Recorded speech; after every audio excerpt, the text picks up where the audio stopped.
America में हर कोई glass को 3/4 आइस क्यूब से भरकर पीता है। अब मैं जो कहूंगा वो लोगों को पसंद नहीं आएगा।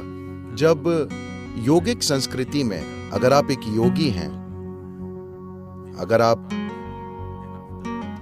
आंतरिक रूपांतरण के मार्ग पर हैं, आप अपने सिस्टम को संभावना के एक दूसरे आयाम में रूपांतरित करना चाहते हैं, फिर आप सिर्फ 4 डिग्री अधिक या कम तापमान वाला पानी पीते हैं। यानी आपके शरीर का सामान्य तापमान करीब 36 डिग्री सेंटीग्रेड होता है, तो आप 40 या 32 डिग्री तापमान तक का पानी पी सकते हैं। यह पानी पीने का बेहतरीन तरीका है। अगर आप एक विद्यार्थी हैं, यानी आप ज्ञान को ग्रहण करना चाहते हैं, आप रूपांतरण की खोज में नहीं हैं, आपको सिर्फ ज्ञान ग्रहण करने में दिलचस्पी है, फिर आपको 8 डिग्री अंतर के साथ पानी पीना चाहिए।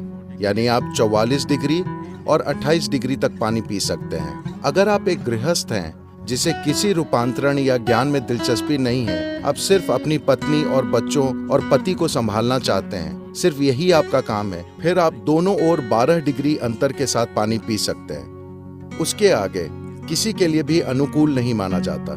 तो ये कहना अलोकप्रिय है, मगर ये महत्वपूर्ण है कि आप जो भी पिएं वो कहीं न कहीं शरीर के तापमान की रेंज में हो, उससे अधिक अलग नहीं, क्योंकि शरीर के तापमान से बहुत अधिक अलग पानी या किसी अन्य पदार्थ का सेवन करने से शरीर के अंदर पानी के बर्ताव में गड़बड़ी आ जाती है।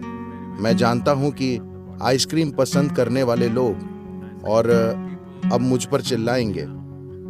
मैं सिर्फ आपको आदर्श स्थितियां बता रहा हूं। आप में से कितने लोग आदर्श रेंज में या उसके प्रति चेतन रहना चाहते हैं? जहां भी संभव हो वहां उसमें रहना एक अच्छी बात है।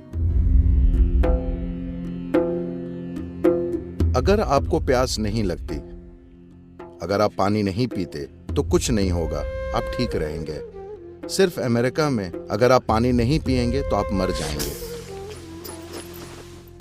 कहीं और लोग ऐसे ही पानी नहीं पीते। जब उन्हें प्यास लगती है तो वो पानी पीते हैं, वरना वे रेगिस्तान में भी ठीक रहते हैं। सिर्फ अमेरिका में ठंडे मौसम में हर कोई बोतल लेकर चलता है और लगातार घूंट भरता रहता है, क्योंकि मार्केटिंग मशीनों ने उन्हें ये यकीन दिला दिया है कि उन्हें ढेर सारा पानी पीना चाहिए। पानी का अत्यधिक सेवन, खासकर अगर उसे छोटे घूंटों में पिया जाए, शरीर सोख लेता है। जब वो सोखता है तो सोडियम का स्तर, जिसका संतुलन बहुत नाजुक होता है, वो कम हो जाएगा। इसका असर बाकी शरीर पर भी पड़ता है। वो दिखे जरूरी नहीं है, मगर मस्तिष्क में सोडियम का स्तर गिरने से मस्तिष्क में सूजन हो जाएगी। इसका यह अर्थ नहीं है कि आपका मस्तिष्क बढ़ रहा है। सूजन एक तरह की बीमारी है, ठीक है, मस्तिष्क का विस्तार नहीं। सोडियम तत्व की कमी के कारण उसमें सूजन आ जाती है। तो सोडियम की कमी के कारण मस्तिष्क में अधिक पानी चला जाता है, जो संतुलन रखने के लिए जरूरी सोडियम की आपूर्ति करने की कोशिश करता है। आपके मस्तिष्क में अधिक पानी का मतलब है कि आप अव्यवस्थित हो जाएंगे, मनोवैज्ञानिक असंतुलन आ जाएगा। देखिए, अगर आप एक बार में ढेर सारा पानी पीते हैं तो शरीर तय कर लेगा कि कितना सोखना है, कितना बाहर फेंकना है। लेकिन अगर आप दिन भर घूंट भरते रहेंगे तो शरीर एक प्रकार से भ्रमित हो जाता है और जरूरत से अधिक पानी सोख लेता है।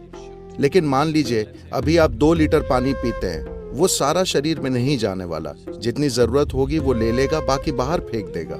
किसी को सिर्फ इसलिए पानी पीने की जरूरत नहीं है क्योंकि आपको लगता है कि ऐसा करना अच्छी चीज है। जब आपको प्यास लगे तो आपको पानी पीना चाहिए। ये पक्का करने के लिए आप पर्याप्त पानी पी रहे हैं, आप उससे 10% अधिक पीजिए, जितने की आपको जरूरत है। 1-2 कप ज्यादा, सिर्फ ये पक्का करने के लिए कि आप कम नहीं पी रहे। साथ ही जब आपको पानी की जरूरत है, जब आपको प्यास लगी है, अगर आप नहीं पीते तो ये आपके शरीर को नुकसान पहुंचाएगा। जब जरूरत पड़ने पर पानी शरीर में नहीं पहुंचता तो दिल को भारी नुकसान होता है। लेकिन जब मैं पानी कहता हूं तो ये सिर्फ द्रव के रूप में पानी पीना नहीं है। आपको अधिक पानी वाले खाद्य पदार्थ खाना चाहिए। अगर आप एक फल खाते हैं तो उसमें लगभग 90% पानी होता है।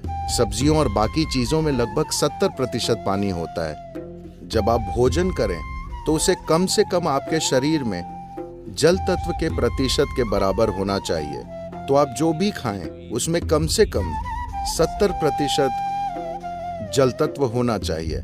इसलिए सब्जियों, फलों को आपके आहार का हिस्सा होना चाहिए ताकि वो मौजूद रहे।